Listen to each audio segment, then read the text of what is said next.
Hi, in this video I will talk about the Qaf Surah, in the name of God most gracious, most merciful.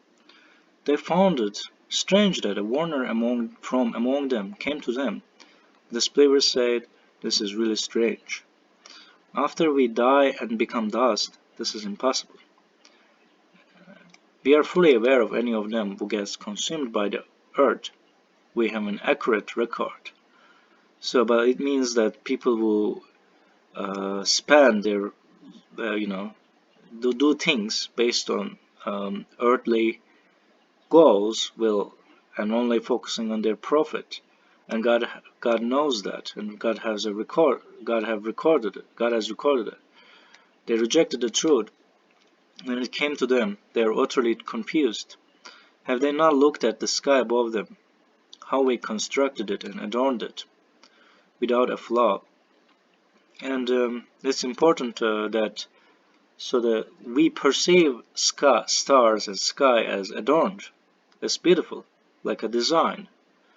We don't see it as as a simple, and it looks like it's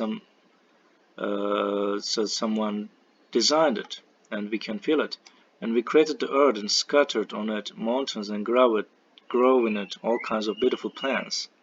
This is an enlightenment and a reminder for every worshipper. And we sent from the sky blessed water to grow it with gardens and grains to be harvested, tall date palms with clustered fruit, provisions for the people, and we revive with it dead lands.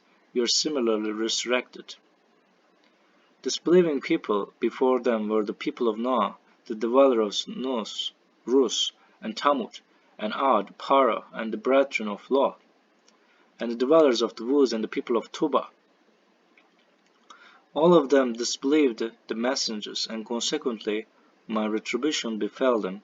In the Quran we see that there are generally stories of people who do not believe, but actually in a few surahs we see that there's a story of uh, the Prophet, and then the Prophet convinced them to believe. Were we too burdened by the first creation? Is this why they doubt resurrection? And in fact they don't know about the first creation. That's a very important example. We created the human, and we know that what he whispers to himself. We are closer to him than his jugular vein. Two recording at the right and at left are constantly recording.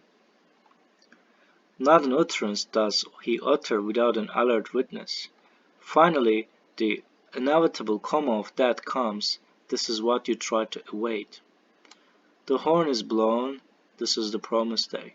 Every soul comes with a herder and a witness. It's important because maybe we will be attached to people who connected people and witness, and we affected some people. We made something and used to be oblivious to this. We now remove your veil. Today your vision is stale. So it is very important. And in the previous videos I also mentioned it, I guess, so that they can feel the good and bad, and God makes them. So for example, you can drink alcohol every day. You can drug your brain, and then you can feel like, okay, there's no God, there's no afterlife. You can live life. You can choose to live that life. But on that day, God will not allow it. The companion said, "Here is my formidable testimony. Throw into Gehenna every stubborn disbeliever, forbidder of charity, aggressors, full of doubt. He set up besides God another God. Throw him into severe retribution." His companion said, "Our Lord, I didn't mislead him. He was far astray." He said, "Do not fade in front of me. I have sufficiently warned you. Nothing can be changed now. I'm never unjust towards the people." That is the day when we ask hell, "Have you had enough?" It will say, "Give me more." Paradise will be offered for the righteous, readily. This is what was promised to every repenter steadfast. They reverenced the most gracious in their privacy, and came wholeheartedly, entered in peace. This is the day of eternity. They get anything they wish therein, and we have even more. Many a generation before them who were more powerful, we annihilate it. They search the land. Did they find an escape? This should be a lesson for everyone who possesses a mind or is able to hear and witness. So we assume that the technological advancement is something that will improve us, but in fact, so maybe our brain is not really doing better, being better. So we can do things faster, okay, indeed, that's a thing, but it may not improve us every time. It's like sometimes, and it's not always, it doesn't always means the power, but it's indeed beautiful. And so it shows that many a generation before them we were more powerful. So there are some generations maybe more powerful than us, and they are happier, and they have more resources, but they cannot escape from God. Therefore be patient in the pace of their utterances, and praise and glorify your Lord before sunrise and before sunset. During the night you shall meditate on his name, and after prostrating, prepare for the day when the caller calls from a place that is near, when they hear the inevitable cry, that is the day you come out. We are the ones who control life and death. To us it is the final destiny. The day will come when the earth cracks in a hurry, giving rise to them.